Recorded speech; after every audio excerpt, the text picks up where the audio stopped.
Welcome back to Sidelines TV. I'm here today in Wellington, Florida with Chris Sorensen. Chris, how are you? Very well, thank you. Chris is a very well-known rider from Canada. We're at his farm here in Wellington, but he also has a farm just north of Toronto. Can you tell us about that? We're very lucky. We travel and follow the good weather.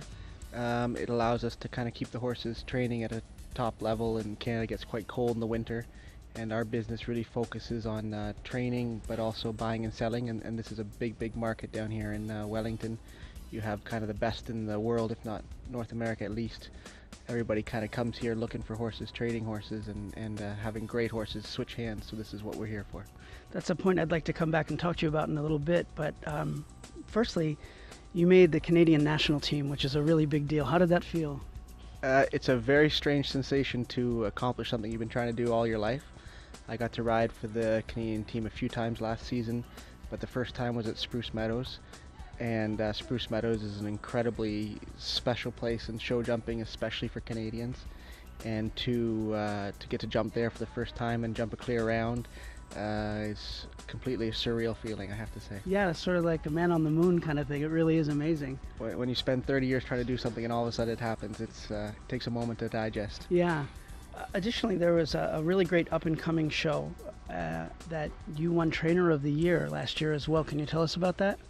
Yeah, there's a fantastic new series in Canada called Angelstone that's developed by another rider, Kian White, and they're doing a really fantastic thing. They're getting us a lot of publicity, a lot of FEI international classes. They're doing a really great things for sponsors. So our stable supported that competition strongly last year, and we had a culmination with being Trainer of the Year. A lot of our customers won a lot there, so I end up to get the big prize, but it's actually a lot of hard work from our staff and all our customers to kind of collectively put that together for us. Yeah, Kian's done a really great job there, and it's great that you got to do that at home as well. Yeah, Canada's a very exciting place for show jumping right now. It's really stepping up its level, especially on the international stage with FEI competitions.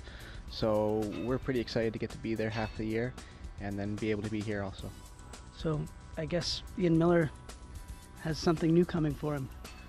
Well, Ian Miller's the best at what he does. Sure is. So we're actually quite lucky to get to compete against him on a weekly basis because it pushes us to that level. And if you can't beat the best, then you shouldn't compete there. Yeah, that has to be surreal to be actually in the ring with him. Yeah, absolutely. He's a living legend. Absolutely. Okay, back to an earlier point. You're really well known in this business for your eye and being able to pick a horse, whether it be a hunter or a jumper. Are there any clues you can tell people at home that are maybe looking for a horse to really narrow their focus of what to look for? Well, I can give you a couple different perspectives on that. One from somebody who sells horses and one from somebody who buys horses. Okay. I would tell you from somebody that buys horses, one of the things that people really need to be aware of and be on is good horses tend to sell very quickly. And I think it's very important before you start the buying process that you are very organized with what your budget is, what you expect the process to be, very clear criteria on what you're looking for and what you want to see in a horse that you're looking at. Because I would tell you that a lot of horses get missed because people don't buy as often as they make a mistake buying. So you have to know what you're looking for, and you got to be able to react quickly when you've seen the one you want. In terms of looking at horses myself and what I think are important priorities when you're looking for these horses, I think the number one thing for me is the horse's mind. That's interesting.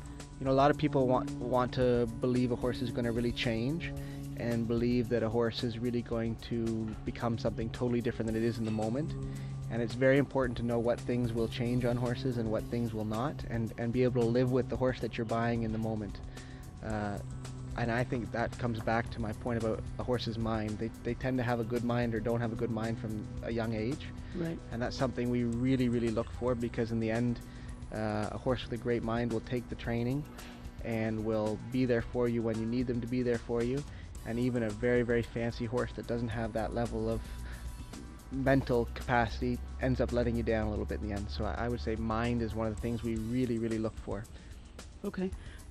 There's a couple horses here. Do you think that you could just take a second and show us a couple of things that would be strengths to look for? Yes, absolutely. No problem. Great. We'll be right back. So we're going to give you a few examples of some horses that we've imported and some things that we look for specifically in the horses besides the minds. First one I'll point out to you is the little bay gelding right there. This horse is imported about a year ago. He's had a fantastic career up to this point. Last year he was the only Canadian-owned horse to make it to the Hunter Spectacular on a Saturday night here in Wellington. And he was Canadian National Young Hunter Champion last year. I think this horse is a very good example of the kind of things I would look for in a young hunter. He's got a fantastic balance, an incredibly good mind.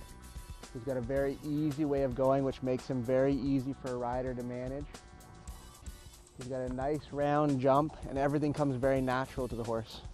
That's a hunter that I think will grow into a top level and has started to do so already, and then go on to be a great horse for an adult or a junior rider.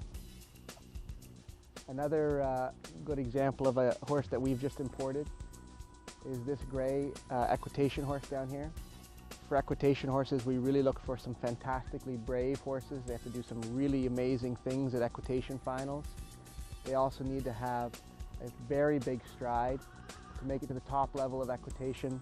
They really need to have the mind and the stride length and the bravery to do some incredible things for these kids and demonstrate how talented these kids are. Well, Chris, thank you so much for taking the time with us today. Mangatak. You're very welcome. Great. For Sidelines TV, I'm Rob Jordan.